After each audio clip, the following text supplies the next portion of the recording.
প্রধানমন্ত্রী আমাদের সবার অভিভাবক। বাড়িতে বাচ্চারা ভুল করলে আমরা মাফ করি। অলরেডি সুপ্রিম কোর্টও বলেছে 18 বছরের নিচে যারা আছে তাদের সাজা না দিতে। প্রধানমন্ত্রীকে অপমান করেছে, তার মা নিয়ে যারা কথা বলেছে, এই অর্বাচিন্ডা, যাদের পরিবারের সংস্কার বা যে সংগঠনের সঙ্গে যুক্ত তার সংস্কার সারা ভারত দেখেছে। ভারতবর্ষের মানুষ দুঃখী হয়েছে। এটা আমাদের সংস্কার নয়, পরম্পরা নয়। প্রধানমন্ত্রী তার পরিবারকে নিয়ে এই ধরনের বাচ্চারা কথা বলছে, কে তাদের শেখাচ্ছে, আস্কারা দিয়েছে, তারাও বুঝতে পেরেছে, সারা সমাজ ছিচি করছে।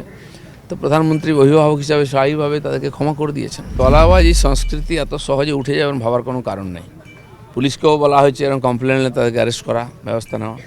এবং সেই তোলাবাজরাই আমাদের অনেক লোকের সঙ্গে চিপকে গেছে। আমাদের বহু নেতা আছেন যারা নূতন এই মধুতে আসক্ত হয়ে যাচ্ছেন, কিন্তু পার্টিও নজর রেখেছে, চেষ্টা করছে এগুলোকে অ্যাভয়েড করতে। পার্টির মধ্যে আলোচনাও হচ্ছে। আর এরা খুব ঘনিষ্ঠ হয়ে গেছে এখন। এই যারা দুর্বৃত্ত ছিল, মানুষকে কষ্ট দিয়েছে, লুট করেছে, তারা আসার চেষ্টা করছে আমাদের লোকের কাছে।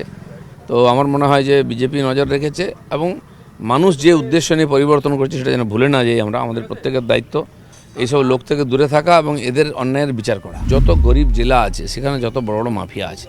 পশ্চিমবাংলা যে পিছিয়ে আছে, কিছু জেলা যে গরিব আছে, তার কারণ হচ্ছে ওখানকার সম্পদকে লুট করেছে কিছু লোক এবং সরকারি সহায়তায় করেছে। তো আজকে সরকার সমস্ত তদন্ত করছে, আর সে সম্পদও বার করা হবে এবং যোগ্য জায়গায় তাদের পৌঁছে দেওয়া হবে। কেউ আইনের বাইরে নয়।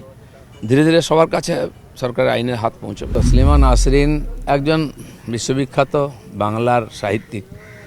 তার লেখা নিয়ে লোকের দ্বিমত থাকতে পারে, আমরাও সহমত সব ব্যাপারে এরকম নয়, কিন্তু তিনি কলকাতার মতন মহানগরীতে এসেছিলেন, অতিথি হিসেবে। তাকে যেভাবে অত্যাচার করে ভয় দেখিয়ে তাড়িয়ে দেওয়া হয়েছিল, এটা বাঙালির পক্ষে অপমান। তাই আমাদের সরকার তাকে ডেকে নিয়ে এসে সম্মান দিয়েছে। মাননীয় মুখ্যমন্ত্রী নিজে ছিলেন। এটা ঠিক যে যারা এর বিরোধিতা, মানে ওনাকে তাড়ানোর পক্ষে ছিল বা তাড়ানোর বিরোধিতা করেনি, এরকম সাহিত্যিকদেরকে কেন সম্মান দেওয়া হবে? তার মঞ্চে তো সম্মান দেওয়ার উচিত নয়।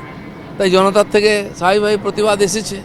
কারণ এই যে সেকুলারিজমের নামে যারা বড় কথা বলতো বাঙালির নামে, তারা এই বাঙালি, তসলিমা কি বাঙালি নন? তার পক্ষে কেন দাঁড়ায়নি? আর এই কবি সাহিত্যিকরা তখনও মনও ছিল। স্বাভাবিক আছে, মানুষের রোষ তো আছে, মানুষ সব দেখছে, তার প্রতিবাদ হয়েছে।